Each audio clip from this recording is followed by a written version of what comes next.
You walk into a stable and immediately inhale that unmistakable mix of hay, leather, sweat, and earth, and something in your chest just relaxes.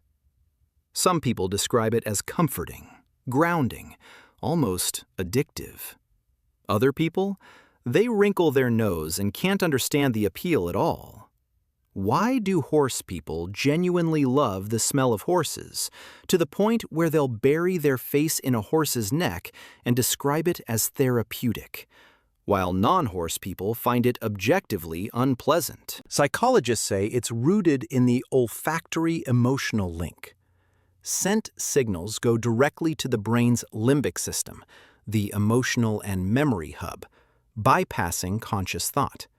For horse people, that smell is tied to cherished memories, childhood lessons, trust-building moments, or the calming presence of an animal that doesn't judge. It triggers an instant emotional response, like a natural aromatherapy session. The scent becomes synonymous with safety, partnership, and oxytocin release. Non-horse people? They're just smelling barn. Horse people are smelling home. Here's what makes this phenomenon so powerful. Smell is the only sense wired directly into your emotional brain. When you see something or hear something, that information gets routed through the thalamus, a relay station that processes and categorizes sensory data before sending it along. But smell? Smell bypasses all that. It goes straight to the limbic system, which includes the amygdala and hippocampus, the structures responsible for emotion and memory. That's why a single whiff of something can instantly transport you to a specific moment in time with full emotional force. You don't think about the memory first and then feel the emotion. The emotion hits you immediately, and the memory follows. For horse people, that stable smell has been present during some of their most meaningful experiences. Maybe it was the first time a horse nuzzled them. Maybe it was the moment they finally nailed a jumping course after months of practice. Maybe it was a quiet afternoon mucking stalls, when everything else in their life felt chaotic, and the physical labor was meditative. Whatever the specific memories, the scent was there, encoding itself into the emotional fabric of those moments. So now, years later, when they walk into a barn, their brain doesn't consciously think, "Oh, this reminds me of that time."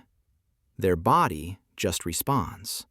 Heart rate drops, shoulders relax, mood lifts. It's an automatic emotional regulation response triggered by scent. Now contrast that with someone who's never spent meaningful time around horses. They walk into the same barn, and their brain has no positive associations to pull from.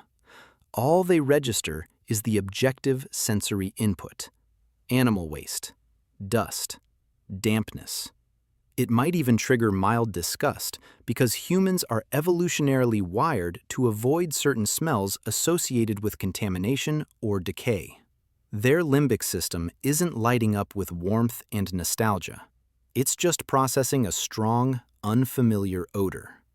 Same smell, completely different psychological experience. There's also a biological component.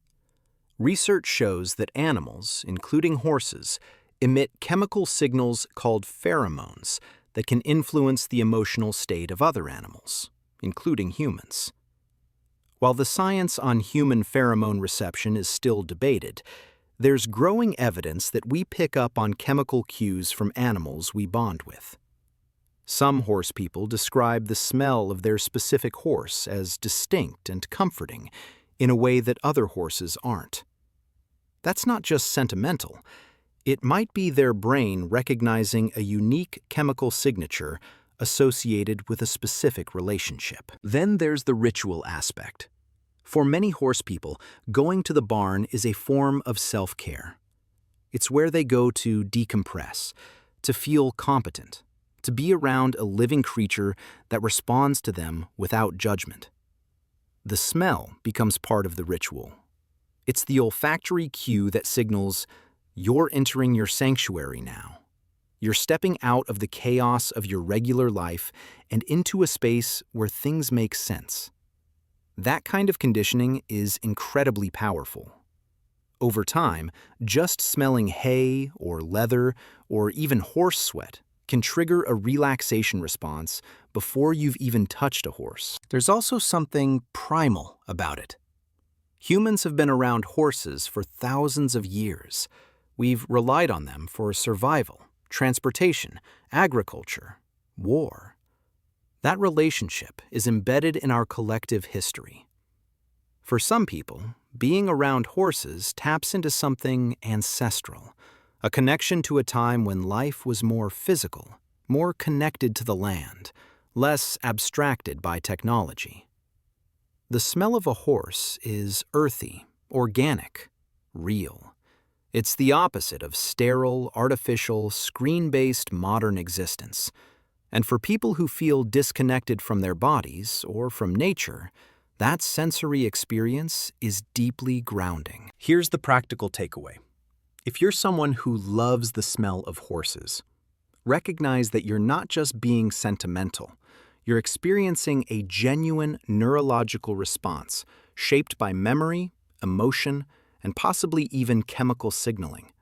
That scent is doing something real to your nervous system.